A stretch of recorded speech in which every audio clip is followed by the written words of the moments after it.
Bien, bonjour à tous. On se retrouve pour le sujet suivant concernant la police administrative. Sujet, les limites du pouvoir de police. Alors déjà, on va voir la problématique que j'ai énoncée. Il est possible de se demander quelles sont les diverses limites qui s'imposent au pouvoir de police, sachant qu'il est impossible d'être entièrement exhaustif. Vous voyez, c'est pas très recherché ce devoir maison, il fait que 4 pages, hein, mais c'est suffisant pour traiter la police administrative. Alors, euh, on va commencer par la citation. Donc, on peut utiliser la citation de Corneille, un commissaire du gouvernement qui aura rédigé les conclusions de l'arrêt Baldi en 1917. Corneille disait que la liberté est la règle et les restrictions de police l'exception.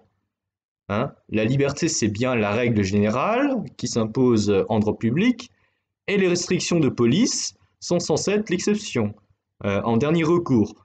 Parce qu'évidemment, les mesures de police restreignent les libertés fondamentales.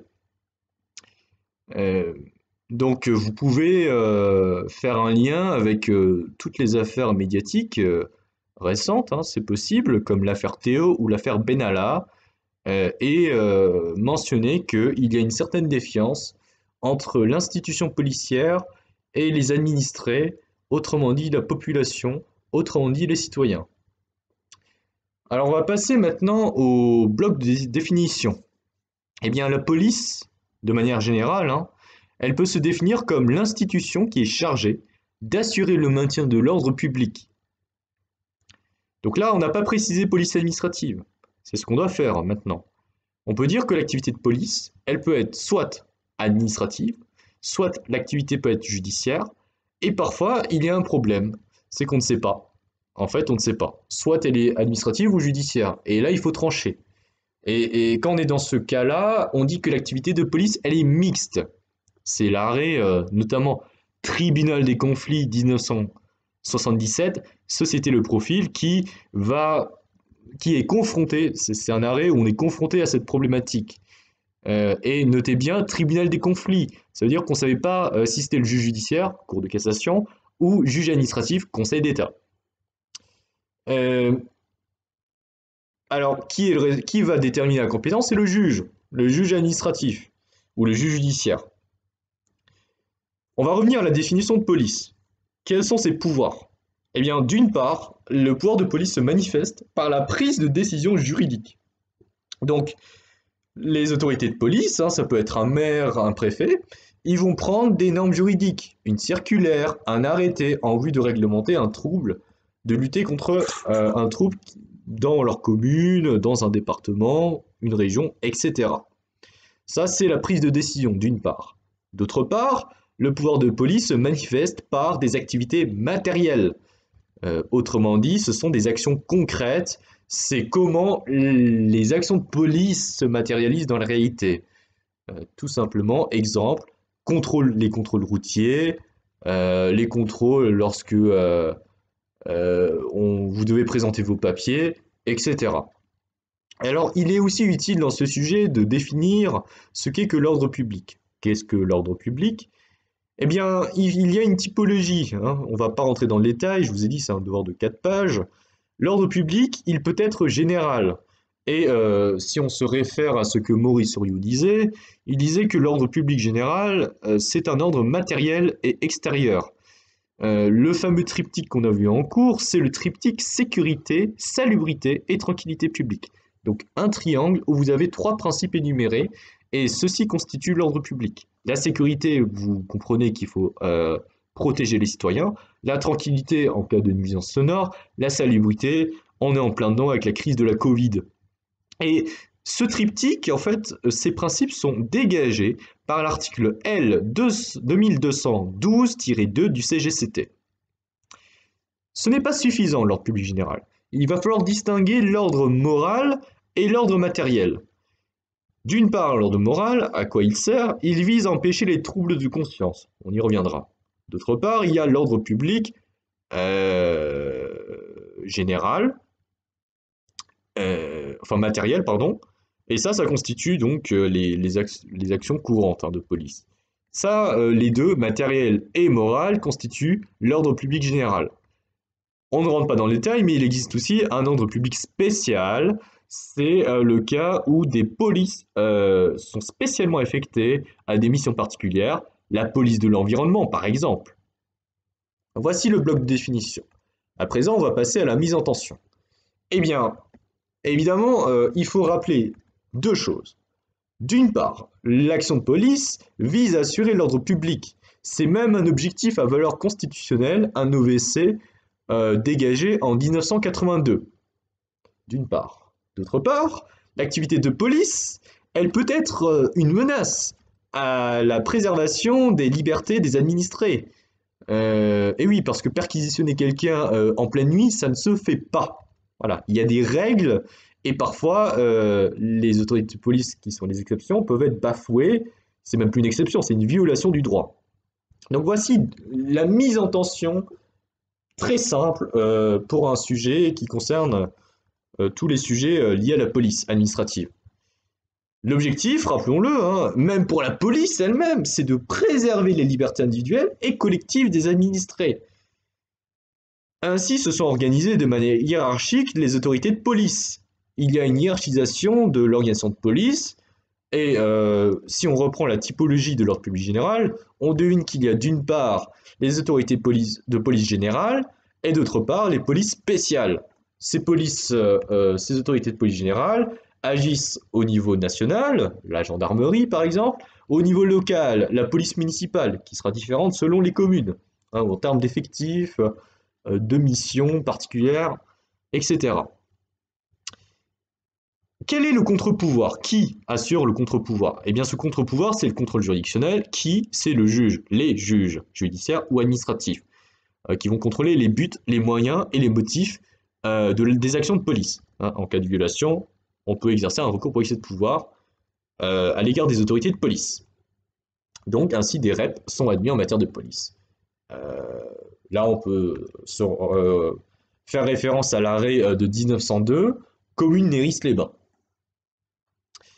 On peut mentionner que ces limites du pouvoir de police peuvent être atténuées, dans la mesure où il y a des dispositifs comme l'état d'urgence, l'état de siège ou l'état d'urgence sanitaire ou la pratique des pouvoirs exceptionnels qui tempèrent la limitation des pouvoirs de police. On va les autoriser à aller au-delà de ce qui est prévu initialement. Donc je rappelle la problématique. Ainsi, il est possible de se demander quelles sont les diverses limites, parce qu'elles sont plusieurs, qui s'imposent au pouvoir de police. Pouvoir de police, entendons-nous-le, ce sont les autorités de police spéciales ou générales. Sachant qu'il est impossible d'être totalement exhaustif. C'est pas le but forcément, hein, on peut en faire des pavés, mais ça, vous pouvez le lire vous-même.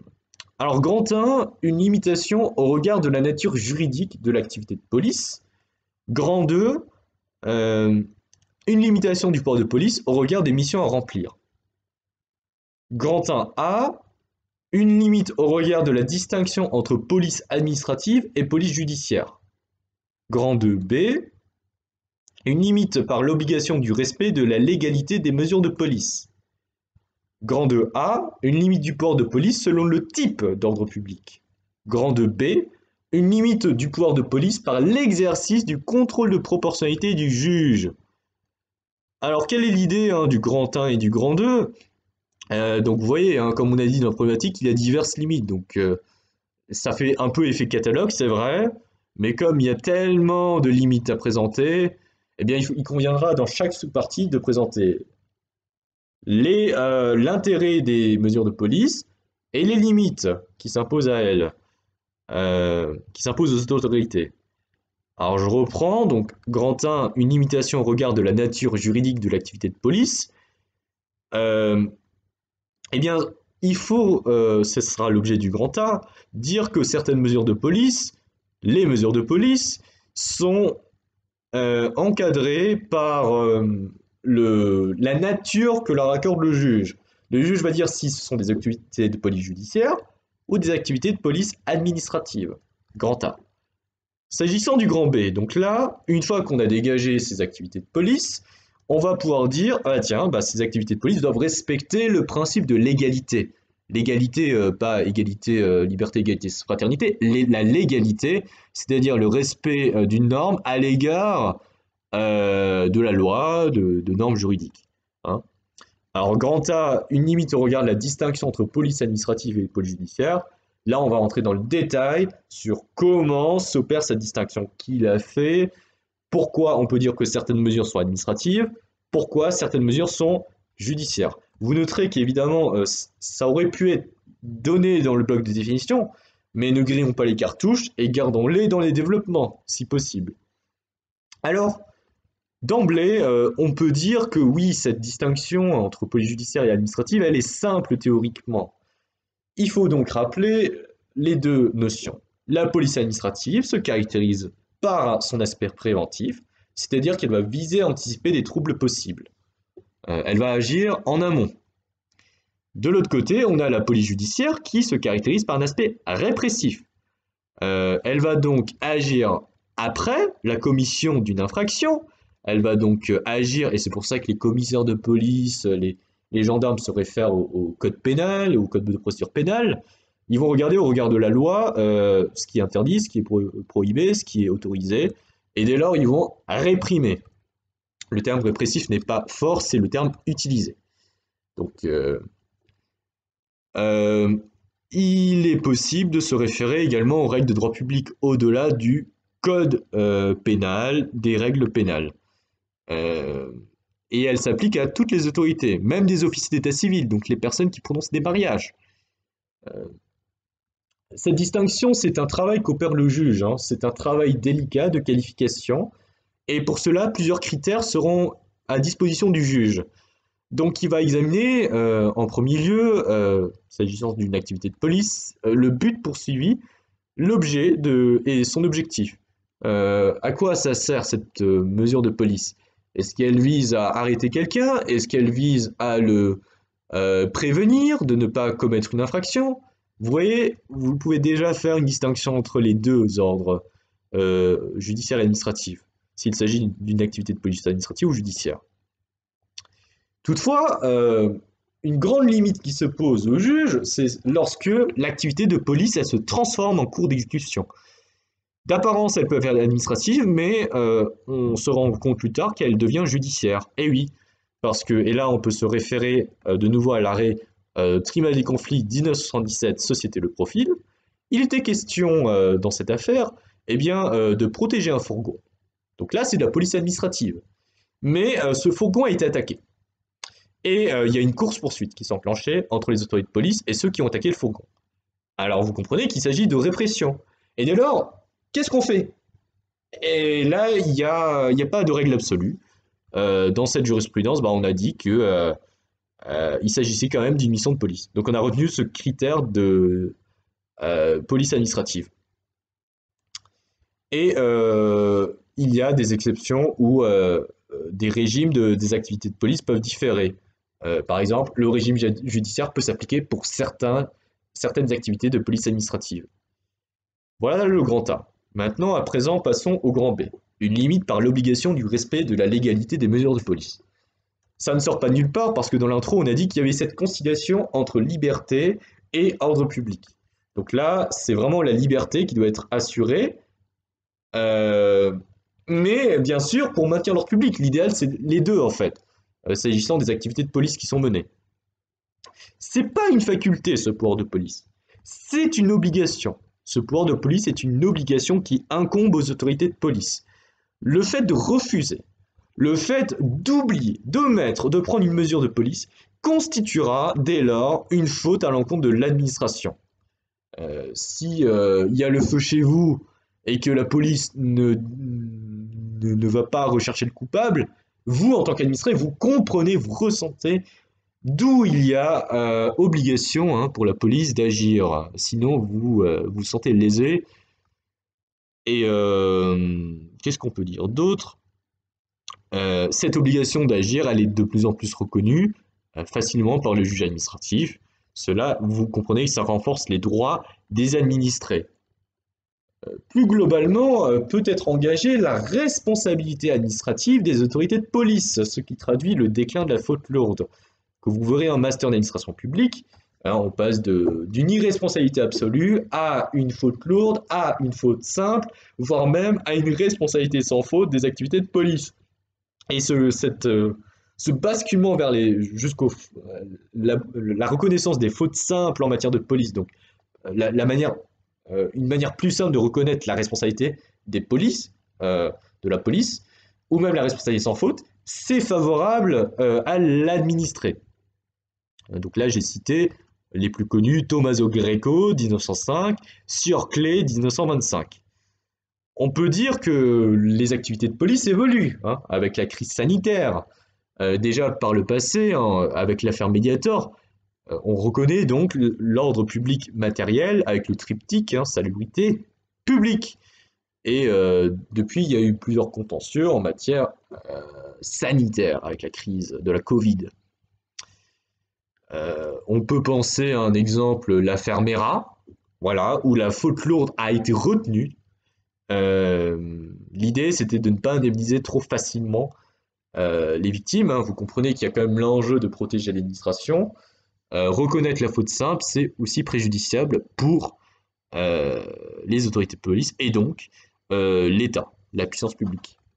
Voici le grand B. À présent, on va passer au grand 2, qui est une limitation du pouvoir de police au regard des missions à remplir. Alors, l'activité de police, elle est limitée au regard de l'ordre public à maintenir, grand A, et, et, euh, et, et concrètement, ces mesures vont faire l'objet du contrôle de proportionnalité par le juge, grand B. Hein, on voit bien le contre-pouvoir qui s'exerce. Alors, grand A, une limite du pouvoir de police selon le type d'ordre public. Donc on le rappelle, hein, ordre matériel et moral, vous pouvez le développer en long et en travers. La notion de bon ordre, elle est évoquée dans le CGCT, mais pour autant c'est une notion qui est assez floue et c'est volontaire. Mais la jurisprudence interprète cette notion de manière stricte, hein. Il y a des cas où ils vont dire expressément ça c'est une autorité de police administrative, ça c'est une autorité de police judiciaire. On peut attaquer les policiers dans ce cadre-là, on ne peut pas dans ce cadre-là. Donc c'est bien le droit administratif qui montre encore une fois son côté prétorien, des nouvelles règles se dégagent, c'est un droit jurisprudentiel avant tout. On peut prendre l'exemple, par exemple, de l'évaluation de l'esthétique de monuments funéraires. Et bien là, le juge a dit que il avait interdit un arrêté qui réglementait des motifs esthétiques. Vous voyez, normalement, on se demande, hein, si là on vous dit ça c'est interdit parce que c'est moche, vous comprenez pas. Mais en revanche, puisqu'il s'agissait de monuments funéraires, le juge a estimé que c'était quand même d'ordre public que de ne pas qu'on n'avait pas évalué, hein, ces monuments. Les maires n'ont pas le droit de dire ouais ça c'est moche, ça c'est beau, hein. Voilà. Euh, L'ordre moral, hein, donc c'est celui qui est relatif à la conscience publique. Là encore, une notion très très floue, beaucoup plus floue encore que l'ordre matériel. On a l'arrêt Société des films Lutetia de 1959, un arrêt qui vous dit que cet ordre moral s'analyse au regard des circonstances locales. Le juge va donc déterminer si les mesures sont justifiées ou non. Là, il était question d'un film, hein, dans cette commune à caractère, voilà, enfin un film pour adultes. Et donc là, on se demande est-ce que ça va troubler, mais là pour la commune, hein. Donc circonstances locales obligent. Hein. Si c'est une commune avec des petits papis, bah peut-être que le film va les heurter. Si c'est un film avec des adolescents, peut-être que ce film ne va pas les heurter et qu'ils seront contents d'aller le regarder. La dignité humaine est une notion, vous voyez, hein, qui s'est intégrée dans l'ordre moral, la dignité humaine notamment par le fameux lancer de nain, arrêt 1995, commune de Mansan-sur-Orge. Donc là, on a admis l'interdiction de lancer de nain justifiée par la dignité humaine. Il y a des débats évidemment dessus. Et on a un autre exemple très courant dans cette matière qui est l'arrêt Société les productions de la plume de 2014, c'était une ordonnance c'est l'arrêt Dieudonné en fait, Mbalabala. Voilà, donc là la question c'était est-ce qu'il fallait interdire un spectacle, le regroupement pour assister au spectacle de Dieudonné Mbalabala, parce qu'il tenait, paraît-il, des propos antisémites. Voilà. Ça c'était le grand A, et vous pouvez développer évidemment beaucoup dessus, hein. Vous avez beaucoup d'arrêts dessus. Grand B, une limite du pouvoir de police par l'exercice du contrôle de proportionnalité du juge. Là, on va plus s'intéresser à l'exercice même du contrôle. En effet, une affaire peut être jugée de manière différente, hein, selon l'appréciation que le juge va en dégager. Donc c'est pas une matière, enfin le droit n'est pas absolu, hein. Et cette proportionnalité, cette exigence que s'impose le juge, est encore une fois une limite au pouvoir de police, puisque en effet, l'autorité de police est examinée, le juge s'interroge si la mesure est proportionnée au but recherché. C'est la définition même du contrôle de proportionnalité. Il va donc regarder l'objectif, hein, l'objectif du maintien de l'ordre public, qui devrait être atteint au regard du respect des libertés individuelles. Si ce n'est pas le cas, les autorités de police sont illégales. Et c'est ce qui peut justifier parfois l'intervention de mesures contraignantes par les autorités de police, notamment sous l'état d'urgence, où là on admet, bon, sous l'état d'urgence, on va pouvoir un peu, comment dire, timorer l'intensité, hein, des restrictions sur les mesures de police. Évidemment, parfois ça ne marche pas, hein, comme dans l'affaire Cédric H, un militant politique de la COP21 qui a été arrêté. Voilà. Et ça peut même aller jusque devant la cour EDH. Benjamin, c'est une jurisprudence très utile à rappeler dès lors que vous évoquez la notion de proportionnalité. En effet, Conseil d'État 1933, Benjamin pose ce principe, hein. Le juge a admis le caractère disproportionné d'une mesure qui interdisait une réunion. Donc là, c'est un exemple concret. C'est une mesure coercitive, mais qui va porter atteinte à quoi? À une liberté. En l'espèce, la liberté d'expression. Interdire quelqu'un de s'exprimer dans des réunions, c'est pas possible, hein. C'est le principe de base. Pour autant, on a vu qu'avant, avec la sphère Dieudonné Mbalabala, lui aussi, normalement, a le droit à une liberté d'expression. Et pourtant, les circonstances locales justifiées, parce qu'il a pris, il a tenu des propos antisémites, que sont interdits ces spectacles. Vous imaginez bien que l'affaire Dieudonné Mbalabala en 1933 n'aurait certainement pas eu la même solution, hein.